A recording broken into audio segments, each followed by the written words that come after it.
All right, guys.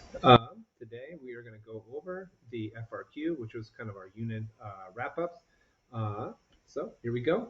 What do we have here is my test question I used for the last couple of years. I thought this was always really fair. There were two parts to it. One that was a graph and one that was another graph, but this time we had to use our spending multipliers and our tax multipliers and make some computations. So let's start off with the first one, which is number one. So let's get number one up here. So assume the United States is currently in an inflationary gap in short run equilibrium. Okay, so what information do we already know? If we're in an inflationary gap, my QE is going to be greater than my QY. My current equilibrium is higher than it should be. So let's graph that out. They wanted us to do an ASAD graph, and we want our long run equilibrium as QY, and we want our equilibrium and price level outputs as QE and price level E. So let's draw that bad boy. We have our price level. We have our GDP, our real GDP, sorry. We have our AS, and we have our AD. So now I'm going to track down my equilibrium here at QE and price level, that's supposed to be a P, price level E. Awesome. Now I know that my short run equilibrium is going to be greater than my long run equilibrium, or my long run potential. So what I need to do is draw in my long run aggregate supply right here. So my long run aggregate supply is sitting over here. And we need to throw a QY right there. Bam. All right, so that's A, 1 and 2. B, draw a correctly labeled graph of the short run and long run Phillips curve and use letter A to label a point that could represent the current state of the economy in an inflationary gap. Perfect. All right, so number 2, we're going to throw that bad boy right next to our ASAD model. That way we can make an easy comparison. So we know this is inflation, and down here is unemployment. We have a downward sloping short run Phillips curve, and we have a vertical long run Phillips curve that sits at our natural rate of unemployment, or NRU. So if we're in an inflationary gap, if our short run equilibrium is greater than our potential, the only way that's possible in the short run is to have less than our natural rate of unemployment. Because in the short run, we're not going to have more land under cultivation. We're not going to have more entrepreneurs showing up. Factories aren't going to spring up in the short run. So the only thing that can go beyond our potential, or the only resource we can really get into when we go beyond our potential, is workers. So we're going to have less than our NRU. We're still going to be on the short run Phillips curve. So we're going to draw that point out as point A. So there's an inflationary gap on our short run Phillips curve. All right, B, draw a correctly labeled graph. Oh, just did that. C, let's see, to correct the inflationary gap, to correct the inflationary gap in our short run equilibrium, the government would need to use what type of discretionary fiscal policy? I'll just fix that. That's supposed to be an A, and that's a B. So this now, C. Okay, so what do we need? We need a contractionary fiscal policy. Why? Well, our equilibrium is greater than it should be. We need to contract it. We need to shrink that bad boy down. I'm going to bring them back. Okay, so contractionary fiscal policy. When we run a contractionary fiscal policy, we have to decrease government spending. So government spending is going to go down, and we're going to have to increase taxes. So looks like I did it in reverse. It was supposed to be increase taxes and decrease government spending, but you can see what I did there. I always just go with government first. Cool. All right, part D. So part D says, using your results from part C, the change in your ASAD, using your results in part C, graph the change in your ASAD, assuming the fiscal policy returned the economy to full employment. Cool. All right. So by cutting government spending and increasing taxes, they solved the problem. When they do that, we're messing with our aggregate demand. Fiscal policy will always shift aggregate demand, and it's going to decrease aggregate demand to AD1, as they said that we returned back to equilibrium. So that would be price level 1, and we return to QY. Boom. E, so C graph.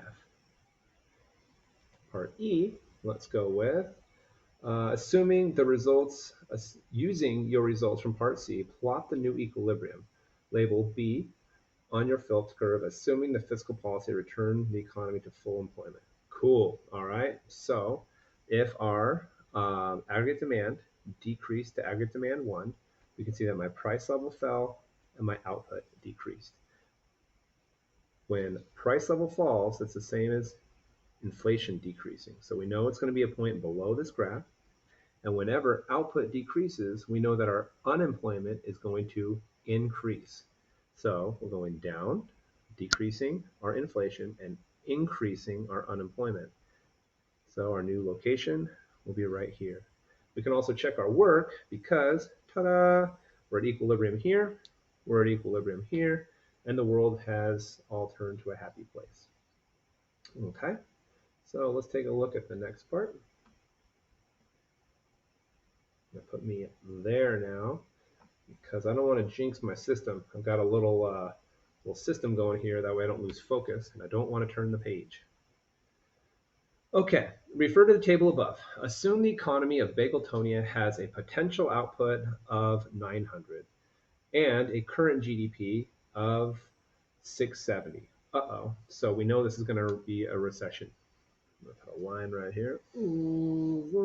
So in this case, we know that our QY should be 900 and our current equilibrium is 670. All right, so now let's take a look at what we got. It says, draw a correctly labeled graph of aggregate demand and aggregate supply to indicate the potential output and current GDP with their dollar amounts. Cool, can do that. Draw this bad boy right here. I got my price level and I've got my GDP.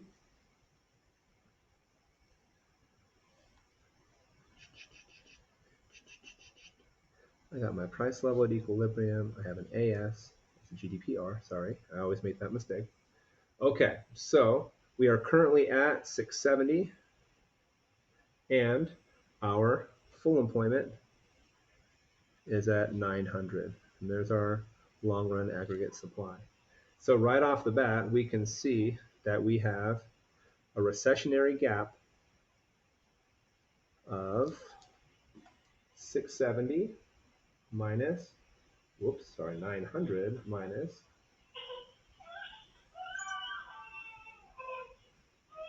so we have a recessionary gap of 230 and a crying baby in the background. Cool, so that's what our government's gonna have to solve. Now, let's take a look at the information we've got. We have our national income and we have our national consumption for years 2010, 11, 12, and 13. We're gonna have to use our equation for MPC, it looks like, to solve this bad boy. Because the second question says, what is the tax multiplier and what's the spending multiplier? You're like, oh, where am I going to get that? Well, what we do have is income and consumption, which leads us to MPC. So MPC is going to be our change in consumption over our change in income. In every one of these, if we take a look, our income is increasing by 15,000, 30, 45, 60, and 75. Our consumption is also increasing at the same rate by 12,000. So 20, 32, 44, and 56. So it doesn't matter which year you choose.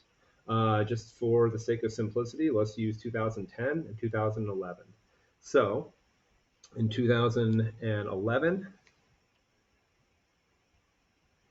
my consumption was 45,000. Sorry, my income was 45,000, and my income in 2010 was 30,000.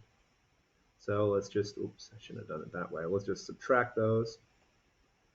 How can I correct this? Let's erase that line, put that thing right there, and we'll say that is 15,000. So I know that my change in income is 15,000. If I look at 2011 and 2010 for my consumption, I'm going to see my 2011 was 20,000, and my 2011 was 32,000. There it is. And in 2010, it was 20,000. Subtract that bad boy. So now I've got 12,000. So let's plug those in up the top. My change in consumption is going to be 12,000 over my change in income, which is 15,000, which results in an MPC of 0.8. Cool. So now over here I can say my MPC is 0.8, so my MPS is 0.2. But it still hasn't answered this question yet. What is a tax multiplier and what's the spending multiplier? So let's solve these bad boys out. We're going to start first with our spending multiplier. My spending multiplier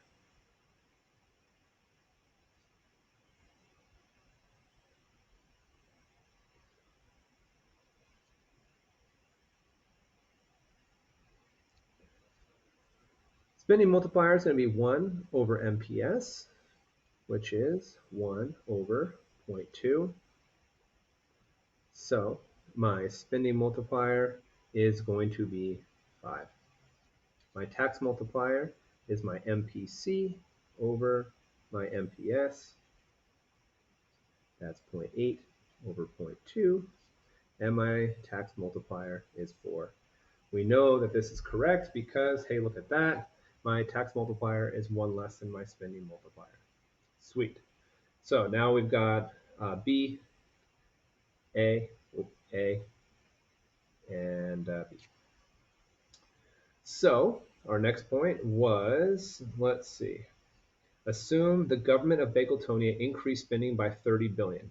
To close the gap to potential output, will taxes need to be increased or decreased, and by how much? All right. Well, in this case, we need to figure out, let's see if I can move this thing around a little bit. There we go. Stay focused, camera. Be my friend today. So we know that we're going to be now using our equation of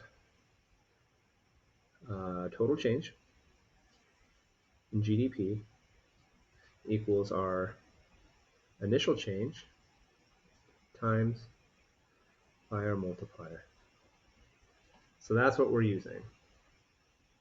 So they say right here that the government's stepping in. They're like, uh-oh, we're in a recessionary gap. Let's fix that bad boy. Let's increase government spending by 30 billion. So they're doing the right thing.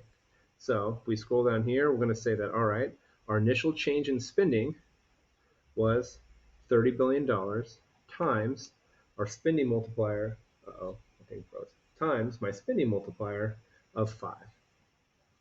So what's going to be my total change in GDP?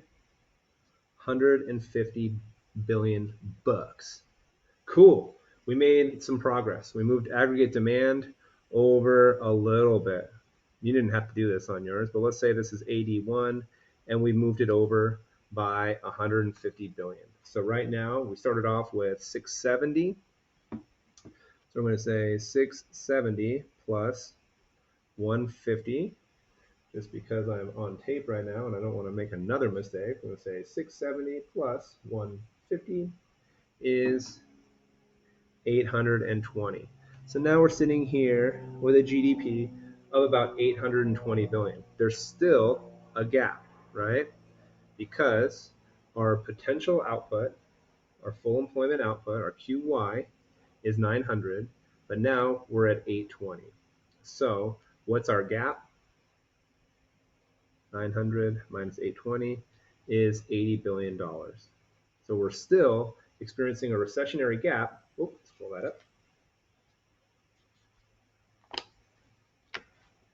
guess that's just not going to fit. We're experiencing a recessionary gap of $80 billion.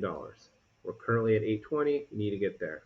So now they're asking us, what do we need to do with taxes? It's an expansionary fiscal policy, right? So expansionary fiscal policy is an increase in government spending or a cut in taxes. So we know we're going to have to drop taxes, but by how much? Let's go back to our equation right here. This time we know our total change in GDP that we need to work with, and we know our tax multiplier. So that's what the information we have to work with is. So our total change in GDP is $80 billion. We have to determine what is our initial change in taxes times our tax multiplier, which was 4. All right, so we'll just divide by 4 on each side. So if the government decides to cut taxes by $20 billion, then we know our economy is going to be fixed. 20 times 4 is $80 billion. We would have, oh, I missed it somewhere. There it is. It's a nice little ugly line I just drew. That would bring us all the way back to equilibrium. So that is our FRQ that we covered for our unit assessment, or wrap it up.